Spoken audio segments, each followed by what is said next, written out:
Hello everyone. आज का topic है अनएम्प्लॉयमेंट। सबसे पहले देखते हैं हम इसके कॉन्सेप्ट को।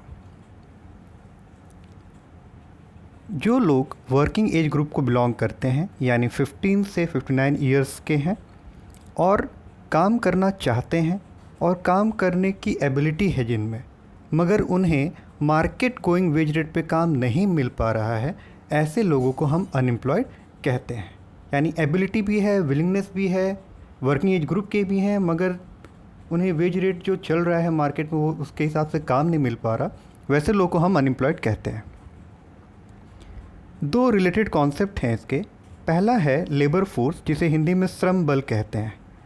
ये सारे लोगों को इंक्लूड करता है जो वर्किंग एज ग्रुप के हैं, काम करना चाहते हैं और काम करने के लिए एबल है। दूसरा कॉन्सेप्ट आता है कार्यबल यानी वर्कफोर्स, यानी जो लोग एक्चुअली में जॉब कर रहे हैं, काम कर रहे हैं, यानी जो लोग एम्प्लॉयड हैं, जो इकोनॉमिक एक्टिविटीज़ में इंगेज्ड हैं। अब इससे रिलेटेड और कॉन्सेप्ट देखते हैं। पहला जो टर्म है वो है रेट ऑफ अनएम्प्लॉयमेंट, जिसे बेरोजगारी दर भी कहते हैं। ये क्या होता है? Number of unemployed persons divided by labour force. Labour force क्या होता है? Workforce plus number of unemployed people. Workforce यानी जो लोग रोज़गार में हैं, और ये क्या दिखा रहा है? जो लोग बेरोजगार हैं, यानी जितने लोग रोज़गार में हैं और बाकी बचे जितने लोग जो वर्किंग एज ग्रुप के हैं, जिन्हें काम नहीं मिल पा रहा है, उन सबको आप ऐड कर देते हो तब लेबर फोर्स आता है। चलिए फिर से हम फॉर्मूला देखते हैं। रेट ऑफ अनएम्प्लॉयमेंट, बेरोजगारी दर, वो क्या होता है? Number of unemployed persons divided by labour force into 100, यानी 7, 8, 9, ये जितना ज़्यादा होगा बेरोजगारी दर उतनी अधिक होगी। तीसरा जो कॉन्सेप्ट है वो है वर्क फोर्स पार्टिसिपेशन रेट, यानी कार्यबल जो है वो कितना इंगेज्ड है काम में, कितना वर्क कर रहा है। ठीक है, ये क्या होता है? Work force divided by total population into 100। ये जितना अधिक रहेगा इकोनॉमी के लिए उतना अच्छा है, यानी कि जो इंडिपेंडेंट पॉपुलेशन, डिपेंडेंट पॉपुलेशन जो है वो कम है। ठीक है, ज़्यादा से ज़्यादा लोग जो हैं जनसंख्या के वो काम कर रहे हैं, वो इकोनॉमिक एक्टिविटीज़ में इंगेज्ड है, यानी वर्कफोर्स पार्टिसिपेशन रेट ज़्यादा है तो इकोनॉमी के लिए अच्छा है। रेट ऑफ अनएम्प्लॉयमेंट जितना कम होगा इकोनॉमी के लिए उतना अच्छा होगा। नेक्स्ट हम आते हैं टाइप्स ऑफ अनएम्प्लॉयमेंट। सबसे पहले है रूरल अनएम्प्लॉयमेंट। दो तरीके से हम इसे जानते हैं। पहला है सीजनल अनएम्प्लॉयमेंट या मौसमी बेरोजगारी। जैसा कि हम जानते हैं कि इंडिया में बेसिकली 3 फार्मिंग सीजन्स होते हैं, रबी, खरीफ और ज़ैद।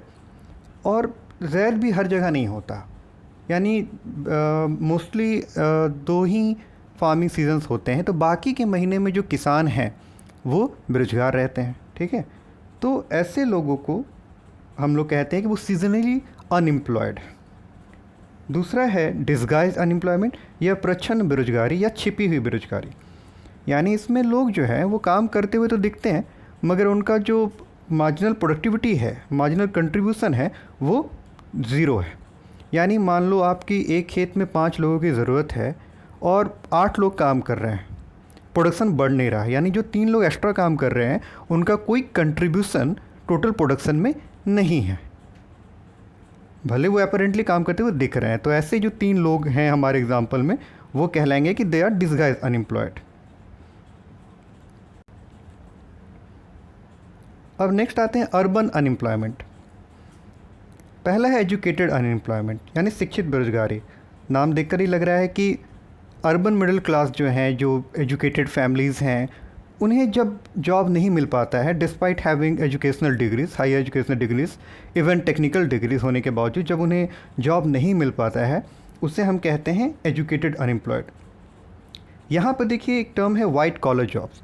जो लोग मैनुअल वर्क करते हैं उन्हें हम कहते हैं वो ब्लू कॉलर जॉब है, जो इंडस्ट्रियल वर्कर हैं, जो मैनुअल काम करते हैं। लेकिन जो ऑफिशियल वर्क करते हैं उन्हें हम कहते हैं वाइट कॉलर जॉब। ठीक है, तो एजुकेटेड लोग बेसिकली वाइट कॉलर जॉब ही करते हैं। उसके बाद दूसरा टर्म आता है इंडस्ट्रियल अनएम्प्लॉयमेंट, औद्योगिक बेरोजगारी। लोग जो है वो ग्रामीण क्षेत्रों से शहरी क्षेत्रों में जाते हैं काम की तलाश में, मगर वहाँ जाने के बाद जब उन्हें वहाँ काम, शहरी क्षेत्र में काम नहीं मिल पाता है, उसका कारण ये हो सकता है कि पर्याप्त अपॉर्चुनिटीज़, एम्प्लॉयमेंट अपॉर्चुनिटीज़ नहीं है, या ऐसे इंडस्ट्रीज़ हैं जो लेबर इंटेंसिव नहीं है, वो कैपिटल इंटेंसिव है। इस कारण से जितने लोग माइग्रेट हुए हैं उन सबको काम नहीं मिल पाता है। तो ऐसे लोगों को हम कहते हैं कि दे आर इंडस्ट्रियल अनएम्प्लॉयड।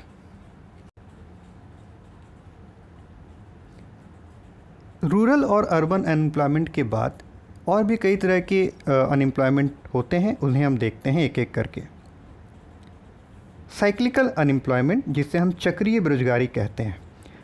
हमने पहले भी पढ़ा है कि बिज़नेस साइकिल होता है, इकोनॉमिक साइकिल होता है, यानी इकोनॉमी बूम पर रहती है, उसके बाद फिर इकोनॉमी रिसेशन में जाती है, फिर डिप्रेशन में जाती है, मंदी, आर्थिक मंदी आती है, फिर रिकवरी होता है, फिर बूम होता है, ये साइकिल चलता रहता है। तो जब रिसेशन और डिप्रेशन यानी जब आर्थिक मंदी का दौर चल रहा होता है तो उत्पादन में कमी आती है, और जब उत्पादन में कमी आएगी तो रोज़गार में भी कमी आएगी, यानी बेरोजगारी बढ़ेगी। तो रिसेशन और डिप्रेशन के कारण जब बेरोजगारी बढ़ती है तो उस तरह की बेरोजगारी को चक्रीय बेरोजगारी या साइक्लिकल अनएम्प्लॉयमेंट कहते हैं। दूसरा है फ्रिक्शनल अनएम्प्लॉयमेंट, प्रतिरोधात्मक बेरोजगारी। ये कब होता है? जब लोग काम कर रहे हैं और एक जॉब से दूसरे जॉब में शिफ्ट करते हैं, तो इस प्रोसेस में वो कुछ समय के लिए बेरोजगार रहते हैं, टेम्पोररीली। तो वैसी बेरोजगारी को हम लोग फ्रिक्शनल अनएम्प्लॉयमेंट कहते हैं। ये देखिए, ये साइकिल बना हुआ है, बिजनेस साइकिल। देखिए यहाँ बूम है, यानी जब टॉप पॉइंट पर रहती है इकोनॉमी, जब एम्प्लॉयमेंट हाईएस्ट रहता है, प्रोडक्शन हाईएस्ट रहता है, फिर इकोनॉमी रिसेशन में जाती है, मंदी के दौर में डिप्रेशन सबसे लोवेस्ट पॉइंट होता है, फिर इकोनॉमी रिकवर करती है, यानी जॉब और एम्प्लॉयमेंट वगैरह बढ़ते हैं और प्रोडक्शन बढ़ता है, फिर बूम। ये साइकिल चलता रहता है। तो रिसेशन और डिप्रेशन में जब बेरोजगारी रहती है, बढ़ती है, तो उसी को हम कहते हैं साइक्लिकल अनएम्प्लॉयमेंट। लास्ट में है स्ट्रक्चरल अनएम्प्लॉयमेंट, संरचनात्मक बेरोजगारी। ये कब एराइज होता है? जब जॉब सीकर्स जो हैं, जिन्हें जॉब चाहिए, उनके पास जो स्किल्स हैं, उनके पास जो कुशलता है, उनकी जो क्षमता है, और जो एम्प्लॉयर हैं, नियोक्ता हैं, उन्हें जो क्षमता और जो कुशलता चाहिए, वो दोनों अगर मैच नहीं कर पाता है, तब इस तरह की बेरोजगारी जन्म लेती है। यानी जो एम्प्लॉयर ढूंढ रहा है जो स्किल, वो जॉब सीकर्स में नहीं है। ठीक है, ये टेक्नोलॉजिकल चेंज के कारण हो सकता है कि वो हायर अपग्रेडेड स्किल्ड वाले लोगों को ढूंढ रही है कंपनी, मगर वैसे लोग अवेलेबल नहीं हैं। तो इस कारण से जो बेरोजगारी होती है उसे हम स्ट्रक्चरल या संरचनात्मक बेरोजगारी कहते हैं।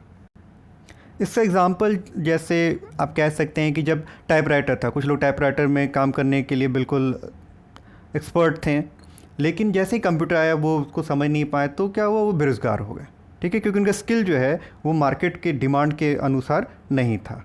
तो ये एक एग्जांपल हो गया स्ट्रक्चरल अनएम्प्लॉयमेंट का। नेक्स्ट हम लोग देखते हैं एम्प्लॉयमेंट स्कीम्स क्या क्या एट प्रेजेंट हैं।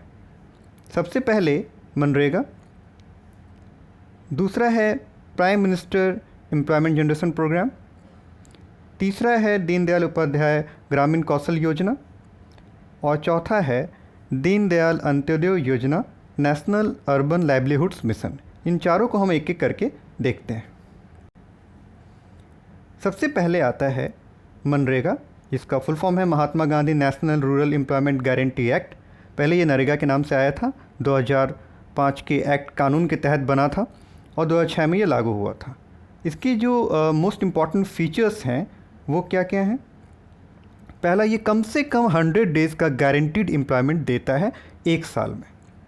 किसको देता है? Adult member of each rural family, यानी ग्रामीण परिवार के किसी एक सदस्य को। इसमें दो तरह के काम होते हैं, यानी जो अनस्किल्ड काम करना चाहते हैं उनके लिए भी है, जो सेमी स्किल्ड है, जिन्हें थोड़ी कुशलता है, वो भी काम कर सकते हैं। इसके दो महत्वपूर्ण उद्देश्य थे। पहला था रूरल एम्प्लॉयमेंट, यानी ग्रामीण क्षेत्रों में खासकर जो मौसमी बेरोजगारी होती है उसको टारगेट करना। दूसरा रूरल इंफ्रास्ट्रक्चर, यानी ग्रामीण में जो भी आधारभूत संरचना है उसका निर्माण। इसके तहत जो है वृक्षारोपण से लेके स्कूल की बिल्डिंग्स बनाना, रोड बनाना और पानी इकट्ठा करने के लिए तालाब बनाना, इस तरीके के कई सारे कार्यक्रम चलाए जाते हैं, स्कीम चलाई जाती हैं इसके अंतर्गत। तो इससे दोहरा फ़ायदा होता है, रोज़गार भी मिलता है और इंफ्रास्ट्रक्चर का भी निर्माण होता है। और अभी हाल के दिनों में भी इसमें जो सरकार का फंड एलोकेशन है वो बढ़ा है, क्योंकि एक बहुत इफ़ेक्टिव योजना मानी गई है ग्रामीण क्षेत्र में गरीबी को दूर करने के लिए। नेक्स्ट स्कीम है prime minister's employment generation programme. ये एक क्रेडिट लिंक सब्सिडी प्रोग्राम है, यानी इसमें क्या होता है कि सरकार जो होती है वो ऋण देती है, और ऋण जो होता है उसमें कुछ छूट मिलता है, कुछ सब्सिडी मिलता है। इसका पहला ऑब्जेक्टिव है कि ग्रामीण और शहरी दोनों तरह के क्षेत्रों में सेल्फ एम्प्लॉयमेंट वेंचर्स, यानी स्वरोजगार के जो भी वेंचर्स हैं, जो भी अपॉर्चुनिटीज़ हैं, उनको जनरेट करना। दूसरा है कि लगातार कंटिन्यूअस सस्टेनेबल एम्प्लॉयमेंट मिलता रहे। किन्हें? रूरल आर्टिसंस या अर्बन आर्टिसंस, जो ट्रेडिशनल आर्टिसंस हैं, जो कारीगर हैं, उनको, और जो बेरोजगार युवा हैं। खासकर कौन से सेक्टर में? जो नॉन फार्म सेक्टर हैं, गैर कृषि क्षेत्र में इन लोगों को लंबे समय के लिए रोज़गार मिलता रहे, रोज़गार के खुद स्वरोजगार के अवसर वो सृजित कर सकें।